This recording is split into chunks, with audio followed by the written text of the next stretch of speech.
Kenapa kita sulit mengatur uang? Psikologi di balik keuangan pribadi. Banyak orang berpikir bahwa masalah keuangan hanya soal matematika, pemasukan, pengeluaran, tabungan, dan investasi. Tapi kenyataannya, cara kita mengatur uang sangat dipengaruhi oleh cara kita berpikir, merasa, dan dibesarkan. Keuangan bukan cuma soal logika, tapi juga soal psikologi.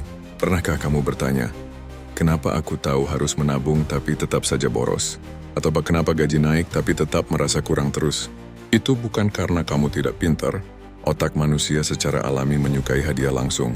Kita lebih suka membeli barang diskon hari ini daripada menyimpan uang untuk masa depan. Kita ingin terlihat sukses sekarang, bukan nanti. Padahal kebebasan finansial datang dari keputusan-keputusan kecil yang konsisten dan terkadang membosankan. Cerita ini terbentuk sejak kecil. Jika kamu dibesarkan dalam keluarga yang selalu mengatakan, uang itu susah dicari, kamu mungkin tumbuh dengan perasaan takut kekurangan. Jika kamu sering melihat orang tuamu bertengkar soal uang, kamu mungkin merasa uang adalah sumber konflik.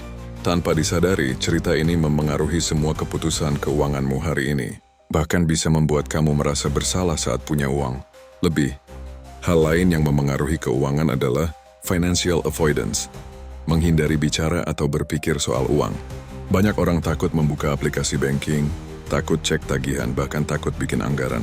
Karena uang sering dikaitkan dengan rasa malu, kecemasan, atau trauma masa lalu.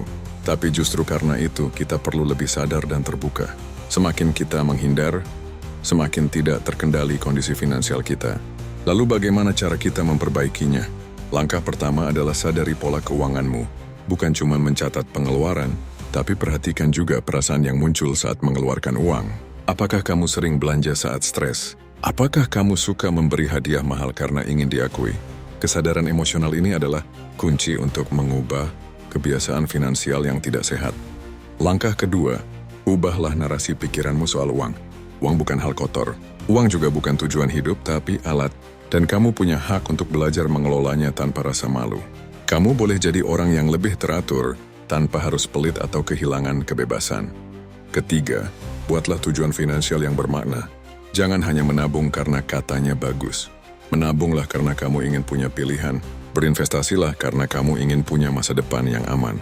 Saat tujuanmu jelas dan emosional, otak akan lebih mudah menunda kesenangan instan demi kepuasan jangka panjang. Dan terakhir, jangan takut minta bantuan. Psikolog keuangan, konselor utang, atau bahkan teman yang paham finansial bisa jadi support system. Kadang kita butuh pandangan dari luar untuk bisa melihat pola yang tidak kita sadari sendiri. Uang bukan musuh, tapi juga bukan penyelamat. Ia hanyalah alat, dan bagaimana kita menggunakannya sangat tergantung pada kondisi psikologis kita.